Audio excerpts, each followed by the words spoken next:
Hai semuanya, pernah tak korang dengar ada tumbuhan boleh memakan haiwan lain? Tak seperti tumbuhan lain yang memperolehi makanan melalui fotosintesis. Tumbuhan ini memerlukan haiwan lain untuk kekal hidup. Seringkali serangga yang menjadi mangsa kepada tumbuhan ini. Ayuh kita tengok 10 tumbuhan pemakan haiwan. Brucenia reducta. Tumbuhan ini berasal daripada Venezuela, Brazil, Colombia dan Guyana.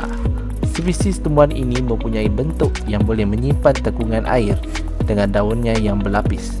Daunnya pula diliputi oleh bahan putih yang akan bersinar dengan sinaran ultraviolet untuk menarik perhatian mangsa.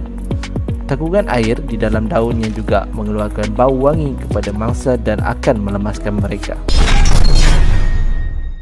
Bladderwort. Kebanyakan tumbuhan Cynevio hidup di darat, tetapi rumpai ekor kucing ini memburu mangsanya di dalam air yang tidak bergerak. Serangga, cacing dan haiwan lain adalah diet kepada tumbuhan ini. Pelbagai spesies tumbuhan yang terdapat di dalam tasik, kolam dan sungai berarus belahan ini dikenal pasti sebagai tumbuhan Cynevio. Trigger plant. Tumbuhan ini hanya terdapat di Australia sahaja. Tumbuhan ini melalui proses perdebungan dengan memilih untuk bertindak balas dengan setengah spesies serangga sahaja. Mereka memilih serangga tertentu untuk dilepaskan debunga dan tidak pada yang lain. Periuk kera.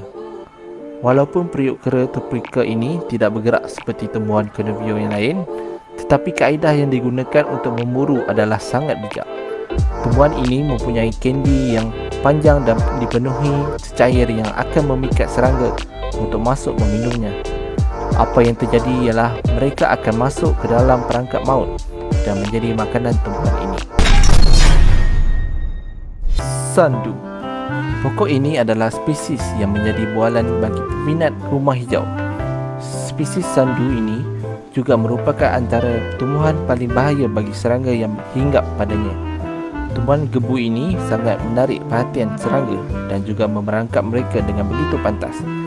Ia kemudian menghadap mangsanya dengan bantuan cecair yang keluar dari muncung sesungguhnya. Adrovanda vesiculosa.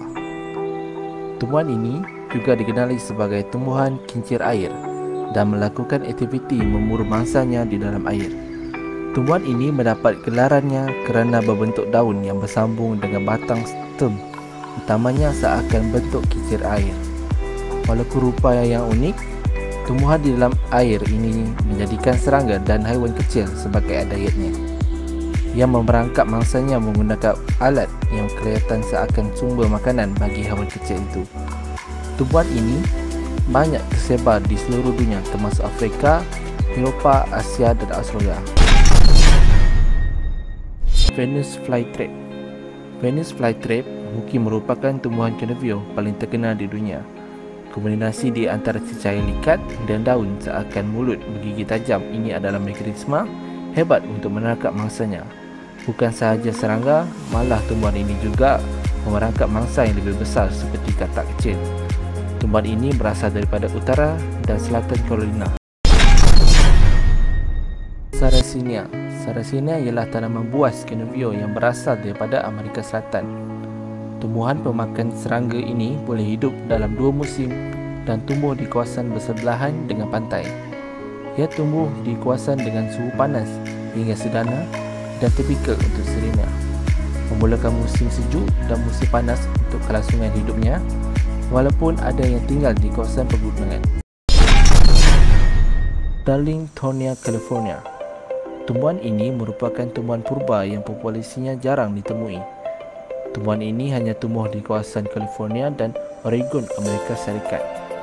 Tumbuhan ini memerankan mangsanya dengan aroma yang manis dan mempunyai laluan keluar palsu serta mengelirukan mangsa yang telah memasukinya. Rhoridula. Rhoridula adalah tumbuhan pemakan serangga yang berasal daripada Afrika Selatan. Sebenarnya, tumbuhan ini tidak boleh mencerna makanan tetapi hanya memerangkap mangsanya dengan bulu yang melekit. Kemudian mangsa yang terperangkap akan dimakan oleh serangga bernama Pomerania Rhoridula. Kedua-dua saling menguntungkan dan menjalankan simbiosis mutualisme kerana serangga ini memberikan nutrien tambahan daripada hasil perkumpulannya.